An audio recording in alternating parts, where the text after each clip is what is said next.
சபரீசனுக்காகவே ஸ்டாலின் அறிவித்த தொழில் கொள்கை சீக்ரெட்டை ஆதாரத்துடன் வெளியிட்ட அண்ணாமலை. வணக்கம் நண்பர்களே.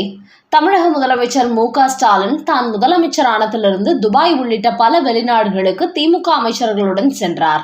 அப்போதெல்லாம் அங்கிருந்து ஏராளமான முதலீடுகளை தமிழ்நாட்டுக்கு ஈர்த்து வரப்போவதாக சொன்னார். அப்படி ஒவ்வொரு முறை சென்று திரும்பும் போது பல்லாயிரம் கோடி அளவுக்கு தமிழ்நாட்டுக்கு முதலீடு ஒப்பந்தமாக கொண்டு வந்திருப்பதாக கூறினார். ஆனால் இதுவரை எந்த ஒரு முதலீடும் வந்ததாக தெரியவில்லை.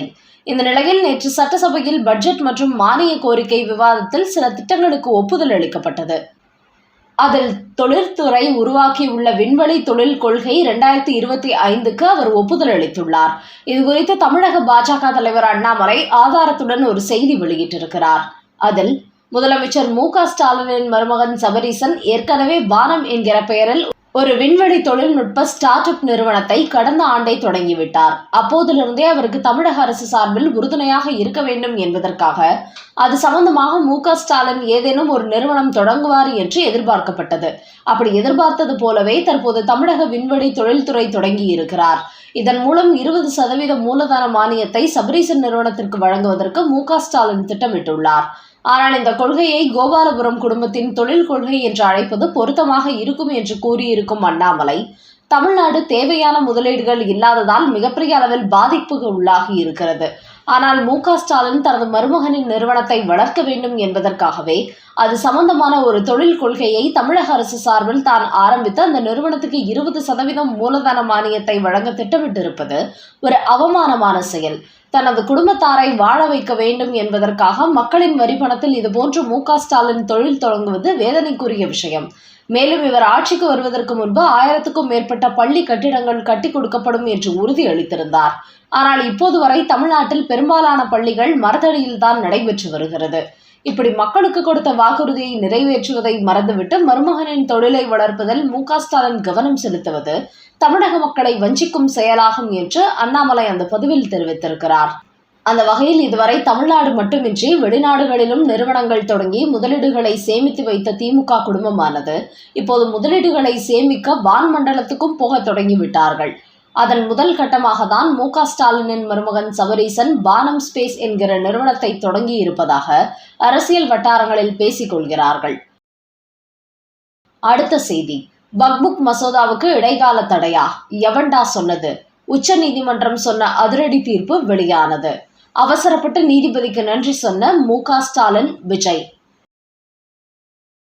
வக்ஃப் வாரிய திருத்த சட்ட மசோதாவுக்கு மக்களவையிலும் ராஜ்யசபாவிலும் கடும் எதிர்ப்பு இருந்தது. ஆனால் மத்திய அரசு இந்த வக்ஃப் வாரியத்தினால் எவ்வளவு ஏழை எளிய மக்கள் பாதிக்கப்பட்டு இருக்கிறார்கள், இதில் எவ்வளவு சட்டவிரோத சொத்துக்கள் இணைக்கப்பட்டுள்ளன என்பது குறித்த அனைத்து ஆதாரங்களையும் வெளியிட்டார்கள்.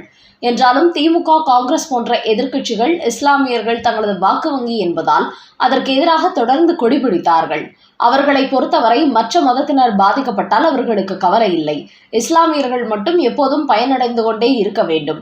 அந்த அடிப்படையில் தான் அதற்கு எதிராக அரசியல் செய்தார்கள். என்றாலும் மத்திய அரசு இந்த வக்ஃப் மசோதாவை மக்களவைகளிலும் ராஜ்யசபாவிலும் தாக்கல் செய்து அது வெற்றி பெற்றதை அடுத்து ஜனாதிபதி மூலம் சட்டத்தை அமலுக்கு கொண்டு வந்தது. இந்த நேரத்தில் காங்கிரஸ், திமுக, தமிழக வெற்றிக் கழகம் போன்ற கட்சிகள் உள்பட 200க்கும் மேற்பட்ட மனுக்கள் உச்சநீதிமன்றத்தில் தாக்கல் செய்யப்பட்டன. இந்த நிலையில் இந்த வக்ஃப் வாரிய தடை சட்ட மசோதா குறித்து உச்சநீதிமன்றத்தில் விவாதம் நடைபெற்ற போது தலைமை நீதிபதி சஞ்சீவ் கன்னா இது குறித்து ஒரு கருத்து சொன்னார். அதாவது வக்ஃப் வாரியம் என்பது இஸ்லாம் மதத்திற்கு சொந்தமானதாக இருக்கும் போது அதில் மாற்று மதத்தினரை எப்படி பணி அமர்த்தலாம் என்று ஒரு கேள்வி கேட்டார். அதோடு இப்படி இந்த அறநிலையத்துறையில் மாற்று மதத்தினரை இணைத்தால் பொறுத்து கொள்வார்களா என்று கேட்டார். அதற்கு மத்திய அரசு சார்பில் ஆஜரான வழக்கறிஞர், வேண்டுமானால் மாற்று மதத்தை சேர்ந்தவர்களை தவிர்த்து வக்ஃப் வாரியத்துக்குள் இஸ்லாமியர்களை மட்டுமே பணியமர்த்துகிறோம் என்று ஒரு பதில் கொடுத்தார். இதன் பிறகு இந்த வக்ஃப் வாரிய மசோதாவுக்கு எதிராக ஏராளமான மனுக்கள் தாக்கலான போதும் குறிப்பிட்ட சில மனுக்கள் குறித்து மட்டும் விசாரணை நடைபெற உள்ளது என்று சொன்னவர், இந்த விசாரணை இன்னும் 1 வாரத்துக்கு நடக்க இருப்பதால் அதுவரைக்கும் வக்ஃப் வாரியத்தில் புதிய நியமனம் வேண்டாம் என்று நீதிபதி கேட்டுக்கொண்டார். இப்படி அவர் ஒரு விஷயத்தை சொன்னதை அடுத்து தமிழ்நாட்டில் உள்ள திமுக, தமிழக வெற்றிக் கழகம் போன்ற கட்சிகள் இந்த சட்டத்துக்கு உச்சநீதிமன்றம் இடைக்கால தடை போட்டுவிட்டதாக கொண்டாடினார்கள். மு.க.ஸ்டாலின், விஜய் போன்றவர்கள் உச்சநீதிமன்றத்திற்கு நன்றி சொன்னார்கள். ஆனால் இந்த வழக்கின் விசாரணையில் பின்னணி என்னவென்றால், விசாரணை நடைபெறுவதால் 1 வாரத்துக்கு புதிய நியமனம் வேண்டாம் என்று மட்டும்தான் நீதிபதி சொல்லி இருக்கிறார். எந்த இடைக்கால தடையும் போடவில்லை. குறிப்பாக வக்புக் வாரியத்தில் 37 லட்சம் ஏக்கர் நிலங்கள் உள்ளது.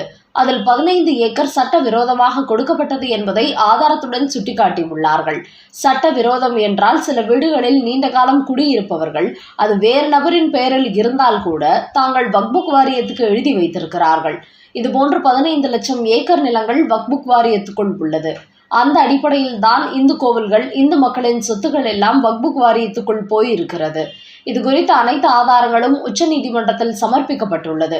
இதை பார்த்த நீதிபதி, தங்களது சொத்துக்களை அல்லாமல் வேறு நபர்களின் சொத்துக்களை சட்ட விரோதமாக கொடுக்கப்பட்டிருந்தால் அவற்றை வக்புக் வாரியத்திடமிருந்து மீட்டு உரிய நபரிடத்தில் ஒப்படைப்பதில் எந்த மாற்று கருத்தும் இல்லை என்று கூறியிருக்கிறார். இதுதான் உச்சநீதிமன்ற விசாரணையில் நடைபெற்றுள்ளது. மற்றபடி வக்புக் வாரிய திருத்த சட்ட மசோதாவுக்கு உச்சநீதிமன்றம் எந்த இடைக்கால தடையும் போடவில்லை. குறிப்பாக மக்களவையிலும் ராஜ்யசபாவிலும் எம்பிகள் வாக்களித்து அமலுக்கு கொண்டு வந்துள்ள ஒரு சட்டத்தை உச்சநீதிமன்றம் தடை விதிக்க முடியாது. கருத்து வேண்டுமானாலும் சொல்லலாம்.